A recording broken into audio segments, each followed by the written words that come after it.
My cat Freddie loves to be brushed and cuddled. But stirring up his cat allergens meant sneezing and itchy eyes. Then I found Purina One Live Clear. It's cat food that reduced the major allergen and my suffering in as little as 21 days. Now, we feel closer than ever. If you have issues with cat allergens, you really need to try Purina One Live Clear. Try new Purina One Live Clear today. Purina One, a difference from day one.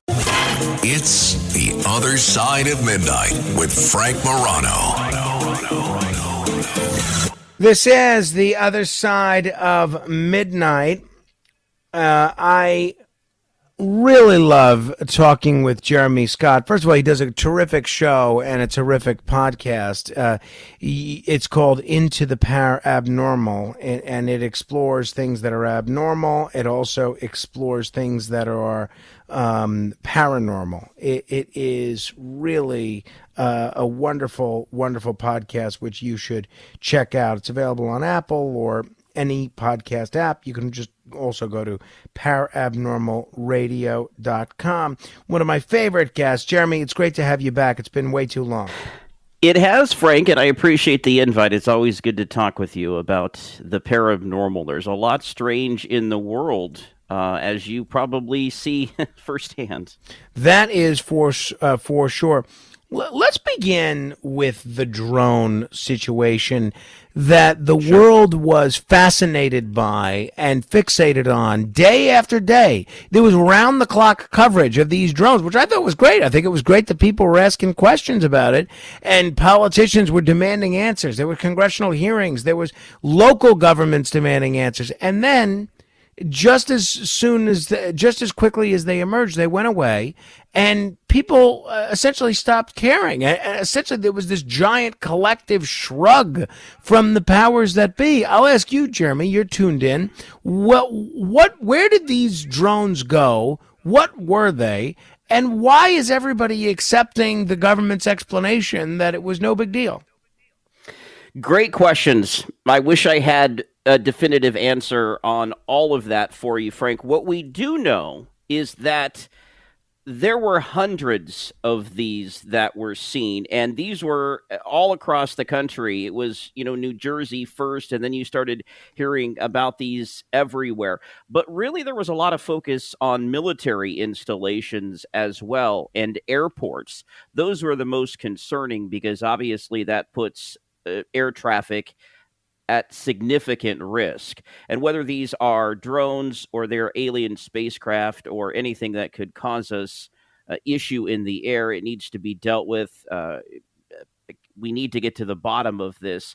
What we do know is that there were hundreds of these, in fact, last year reported over military installations.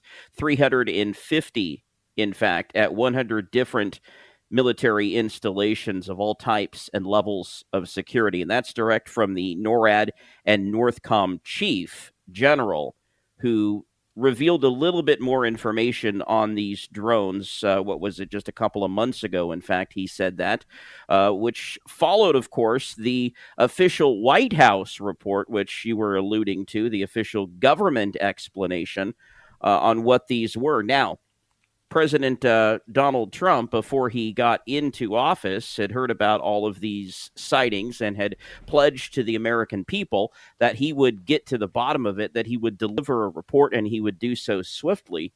And within 8 days of being in office, his administration came out and said, there's nothing to worry about. These were not the enemy. Most of these were authorized by the FAA, which is very interesting. Most of these were authorized by the FAA, yet they were not seen before. Things as big as SUVs, the size of cars, and seemingly we haven't seen them since. So if they were authorized by the FAA, what were they doing? Who owned them? What was their purpose? These things were not hobby drones. They were too big to be hobby drones. These were commercial drones. So I don't know. Yeah, I have a suspicion that our government either was in on it or they don't have the answer, and so they want it to appear as if they knew about it. At 30 minutes after the hour, this is The Other Side of Midnight. I want to pick your brain on a few other items, but before we move on from the drones, there's been speculation from listeners, even a couple of opinion leaders and experts on this subject, that the mysterious drone swarms that we saw could have been some sort of a psyop, essentially a distraction from something bigger. What's your read on that theory, Jeremy? Absolutely plausible is my immediate reaction to that. Look, there's been all sorts of psychological operations that our government has conducted on us over the years. I'm not going to give you the backstory on that. But the bigger question is, what were they trying to hide? Was there something bigger going on?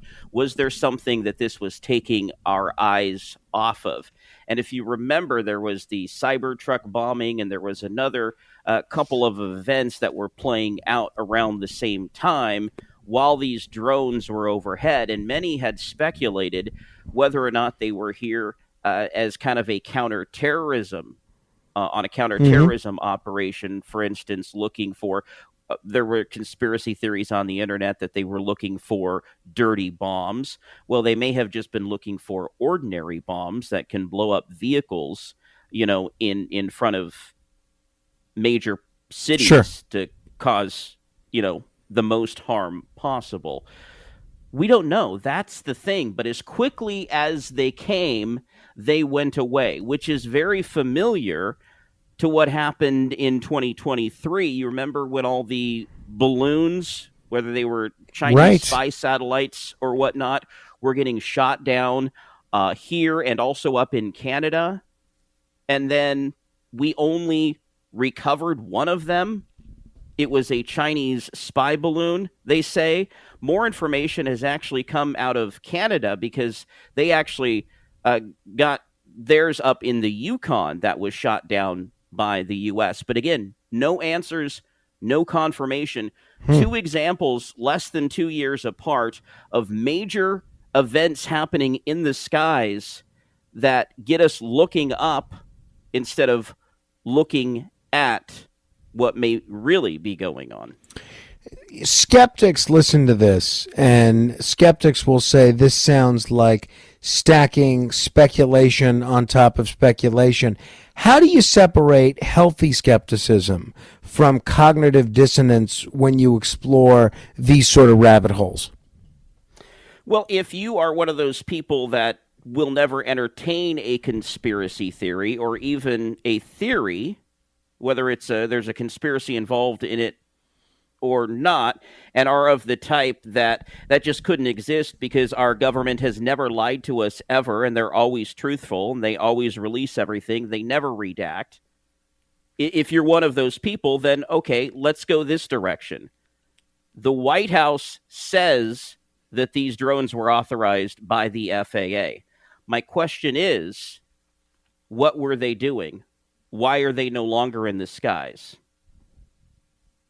Yeah, I think that's a terrific question, and it's one that I don't have an answer for.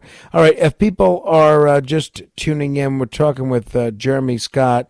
He's the host of Into the Parabnormal. You could check out his website and a lot of great content on there, a lot of great interviews, a lot of great commentaries, a lot of great subjects that I steal on this program on a regular basis.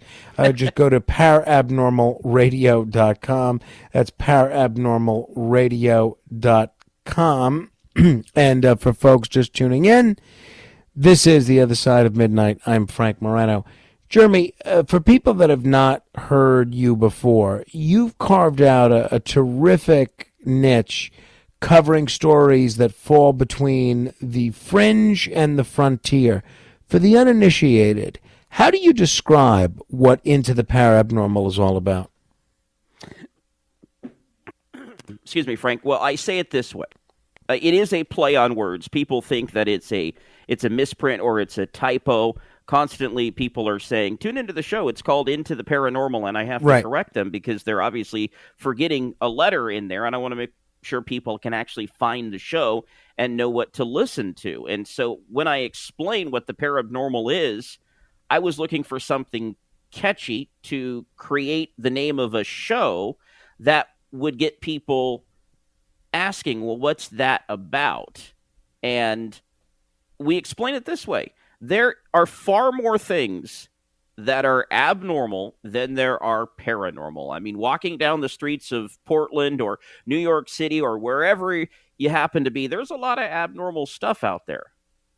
Not everything is paranormal. When you start talking paranormal, that immediately starts to turn some people off because they just view it as the woo. They don't think that there's any science to it, even though there's actually a field called parapsychology, which is the study of paranormal phenomena. But I digress.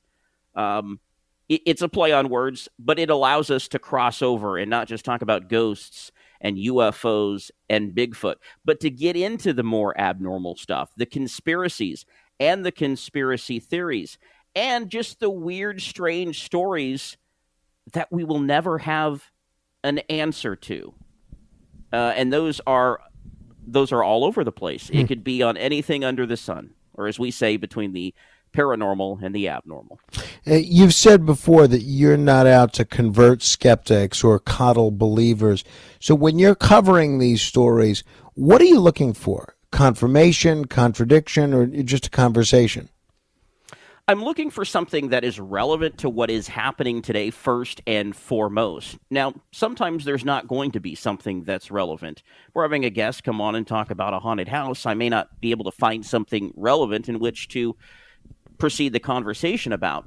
But many of these subjects, in fact, I tell you, it is amazing how many times I find out when I'm preparing for a show, and then I start to do research, and then the direction of the show actually takes on a new life of itself because we're always finding new information. So it's citing my source. This comes from when I told you about those 350 incursions that were happening over military facilities. I told you who said that and when they said it.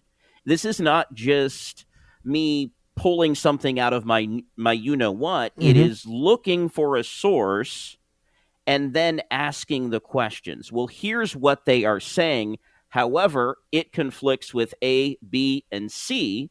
Here's my read on it. And again, decide what you want once the conversation is over with, whether I'm a crackpot, whether I'm a kook, whether I'm a level-headed person, whether I'm mainstream and I'm just middle of the road and I'm just trying to ask the questions, because at the end of the day, all I want to have is a good conversation. I want to get to the meat. I want to get to the bottom of it. I want to try to get as many questions in as possible, try to get as many answers. And, we do have to call BS from time to time.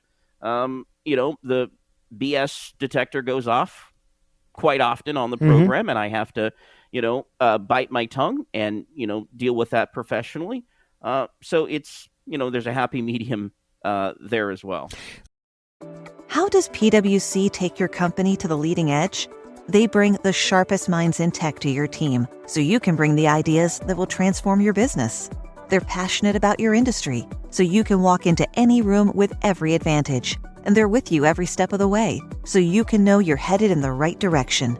PwC builds for what's next so you can get there now. Get started at pwc.com/us/leading edge. The PC gave us computing power at home, the internet connected us, and mobile let us do it pretty much anywhere. Now generative AI lets us communicate with technology in our own language using our own senses. But figuring it all out when you're living through it is a totally different story. Welcome to Leading the Shift, a new podcast from Microsoft Azure. I'm your host, Susan Ettlinger. In each episode, leaders will share what they're learning to help you navigate all this change with confidence. Please join us. Listen and subscribe wherever you get your podcasts. This episode is brought to you by GM Genuine Parts and AC Delco. Get the most out of your vehicle with GM Genuine Parts and AC Delco original equipment. The only parts designed, engineered, tested, and backed by General Motors. You can find your perfect fit for most makes and models and choose from 3 tiers of parts, including GM OE or gold and silver aftermarket parts. Visit gmparts.com for more information. Anyone can follow. It takes something special to be an original, which is why the 2025 Lincoln Navigator SUV arrives with new ways of surrounding you in luxury, including the ultra-wide 48-inch panoramic display and the multi-sensory Lincoln Rejuvenate experience. A true original never stops evolving. So meet the 2025 Navigator, the original that's all new and better than ever. Learn more at Lincoln.com. Lincoln and Navigator are trademarks of Ford or its affiliates. All right, speaking of BS, let's talk about this new task force, which is supposed to be declassifying federal secrets. I've covered this a great deal on this program, but this new task force is aiming to declassify all sorts of things that have been buried for a long time. Some say it's historic transparency. Others call it deja vu with new letterhead. You've said you're skeptical. What makes you think we're going to get more redacted filler instead of real substantive material? Because there have been so many efforts, I mean, particularly on the UFO subject. I mean, I'm interested in all of this stuff. I think the assassination information is great. The 9/11 stuff, the Epstein files, those are hot topics. The COVID origins. I mean, we can argue all of that stuff needs to be released, and that's all part of the federal declassification task force. But particularly on the UFO subject, we've just been spoon-fed official government narrative after official government narrative now for 80 years plus, going back to even before the days of Roswell. That's really when it all began. If you ask anybody, where did UFO history in the U.S. begin, they'll say Roswell or maybe the Kenneth Arnold sighting in June of that year.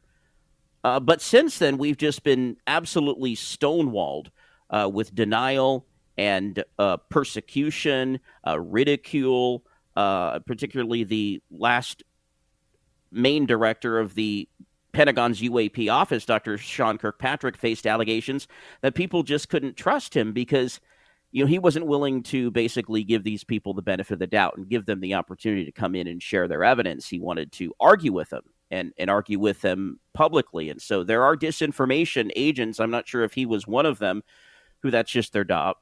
There's skeptics, there's debunkers. They're all over the internet. Everybody who's never seen this UFO video or the actual sighting has an opinion on it, and the government does as well. And for whatever reason, the government has never wanted to actually officially release what it knows, and I don't believe this is going to be any different. I mean, I welcome to be proven wrong. Those would be some awfully good shows that's on the day of disclosure. But that's for sure.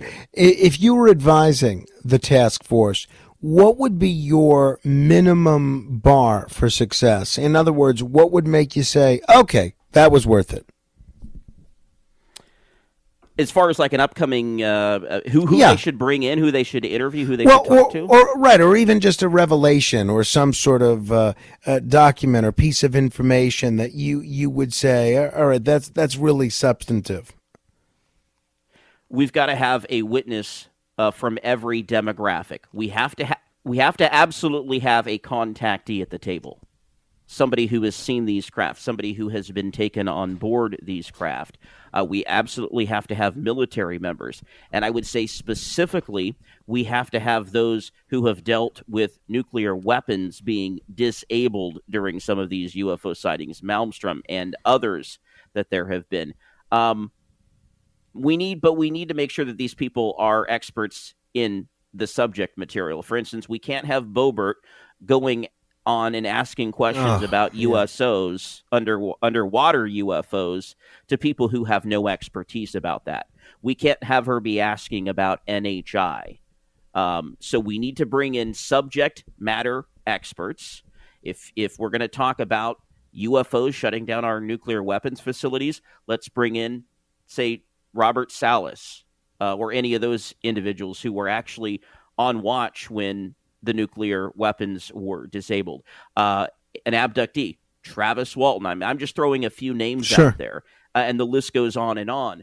But let's bring in somebody from every walk of life, and let's ask them pointed questions, and let's do it on the record, which is important. And I think people don't understand that as much. Well, yeah, this was a nothing burger. Nothing really happened. The questions sucked and the answers were even worse.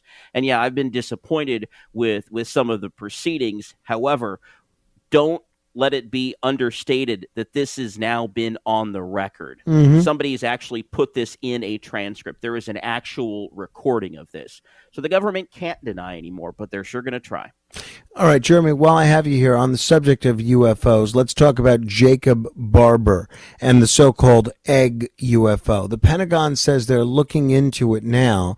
How credible do you find his story, and why do you think the shape of this craft is getting so much attention? And by the way, maybe I'm probably taking it for granted that people have heard about this. Give people a little bit of the background on this egg UFO and Jacob Barber. Okay, again, this was News Nation, just like with the David Grush interview. Basically, yeah, they've been great. News Nation's been phenomenal. They really have, as far as the UFO topic has been concerned. I mean, I think they overdo it a little bit too much, and they sensationalize some stuff. But as far as bringing out the major players, I will give them kudos. But it was once again News Nation who dropped this bombshell just a couple of months ago regarding Jake Barber, a government contractor who was also a helicopter pilot, if you believe his story, who helped the U.S. military retrieve UFO technology. So this would be a crashed spacecraft, maybe, that landed or crashed. Maybe there's occupants, maybe there's not. These are transmedium craft, so it could be in bodies of water. It could be on the land. These things are obviously crashed, so they're not going to be going after objects that are in the air. But that's what a transmedium aircraft is something that can navigate all of those mediums. He says he retrieved an egg-shaped UFO.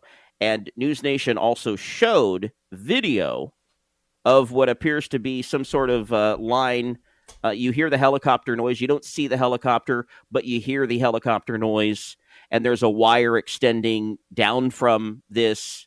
It looks like it might be, I don't know, AstroTurf or something. I mean, we don't know much more about it, but there's this object that's kind of wiggling back and forth, and it kind of looks like they've got it in a basket of sorts, like they're going to pick it up. And that's what Jake Barber said his job was to do, was to recover this UFO. And he did so for the U.S. military. He also says he was involved in another one of these involving an object shaped like an eight-sided object as he viewed it from the top. He also made wild claims that he connected some sort telepathically or through his mind to some of these objects while he was recovering them.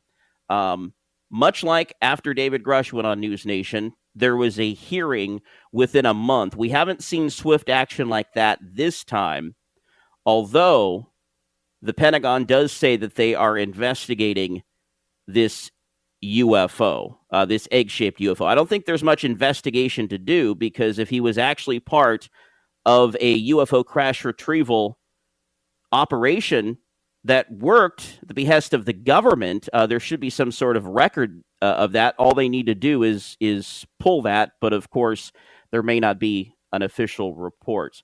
So we'll see. We'll see if they actually investigate this, if it actually goes to Arrow, the Pentagon office, if they actually follow through with this. But that's the word, is that they're going to be investigating Jake Barber's claims of this egg-shaped UFO, which is very significant in ufology. I mean, you look at some of the most famous cases, and although the Kecksburg incident in Pennsylvania back in 1965 was like an acorn object, I mean, an acorn's pretty close to an egg. Yeah.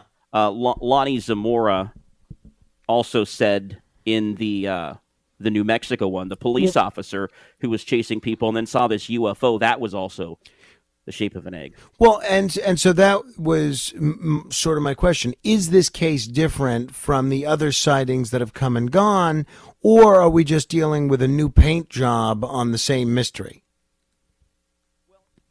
Well, in either of those cases, yes, an object was recovered, but we never actually heard from the person who says they did the recovery.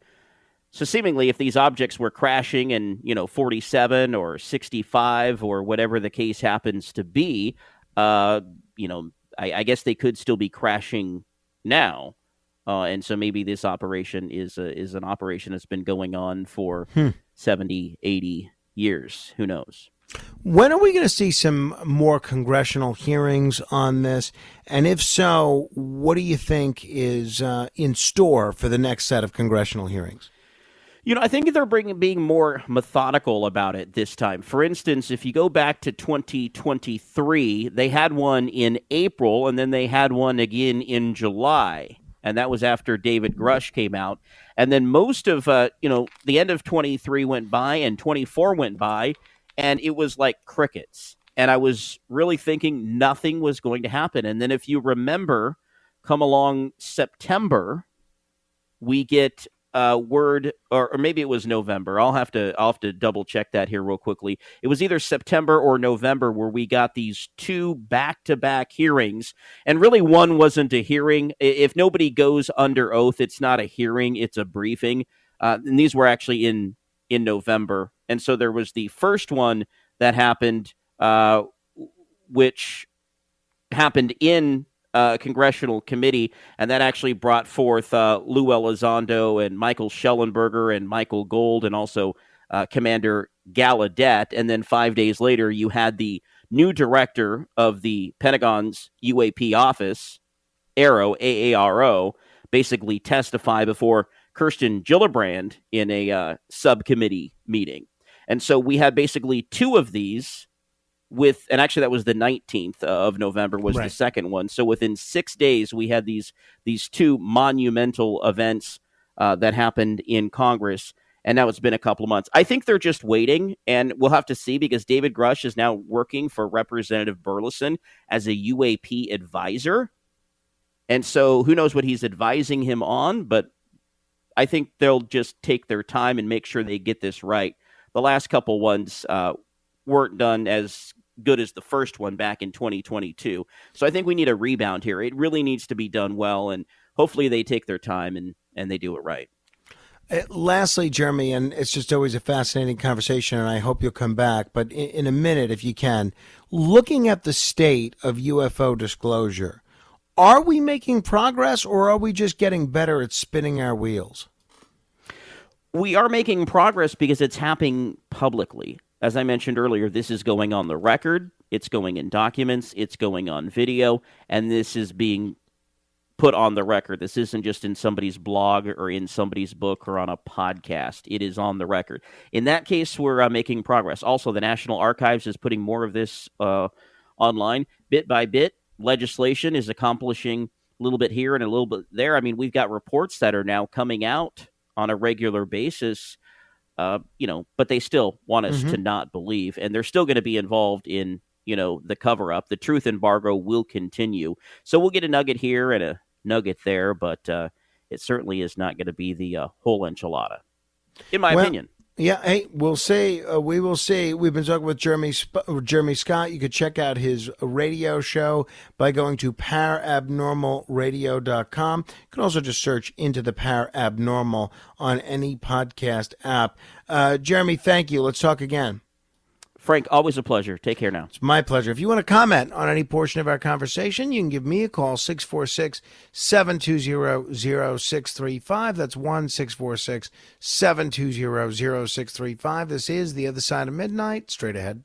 The Other Side of Midnight.